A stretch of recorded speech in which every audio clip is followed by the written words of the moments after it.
This Defense Secretary James Mattis will soon arrive on the U.S. border in McAllen, Texas, to visit the troops that have been deployed there, soldiers, Marines there to support customs and border protection operations in anticipation of the migrants heading to the U.S., some of whom have reached Tijuana. Texas Attorney General Ken Paxton joins us now live from Austin. Ken, thank you for your time this morning. Mattis going to meet with the troops at the border there as the migrants continue to make their way.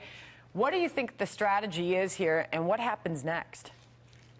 Well, the fact that he's down there tells you a lot. I mean, they're very focused on this. This is a top priority for the Trump administration. They've been planning this ever since they knew the migrants were coming, and so they're just getting ready for whatever's coming their way. What happens today with a meeting with James Mattis? Well, I think he's just telling the troops, kind of laying the groundwork for what their role is. Obviously, they're not Border Patrol, they're not Customs Enforcement. They have a support role. They don't have a direct role in what is that role? What are they doing day to day? You know, I think they're probably helping with reconnaissance and making sure that they know where the migrants are coming through. But they will not be there to stop them directly. They're just there to help find them, I believe. So this first group of migrants, they are on their way, making it very clear that they are headed for the southern border. What does that confrontation eventually look like based on the way the president is setting things up on the border?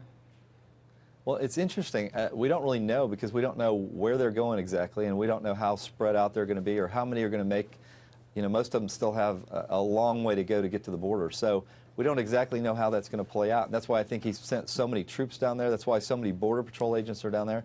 They're there to be prepared for whatever we have to deal with. That one of these caravans was making its way toward Tijuana, Mexico, which would seem to fit the argument the White House is making, is that in order to claim asylum, you have to enter at a port of entry, which would be a port of entry in this case, would it not?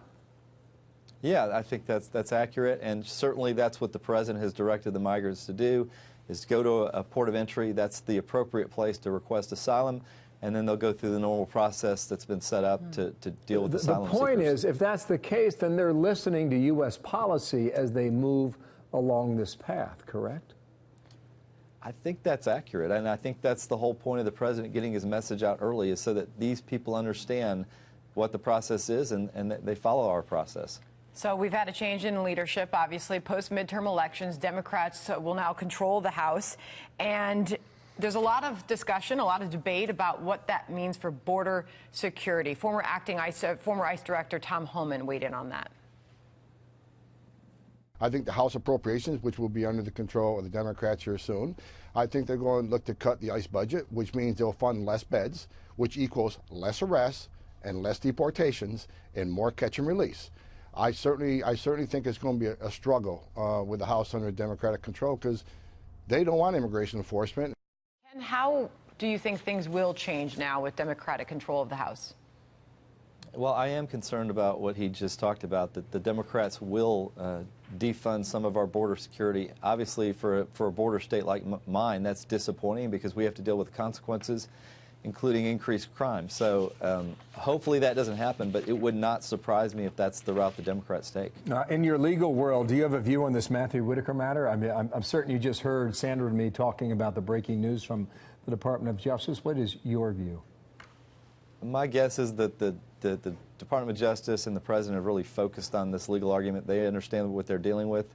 And my guess is in the end they'll prevail until they get an acting attorney general. Okay. Well, the acting AG is Whitaker at the moment, according to the White House in this administration.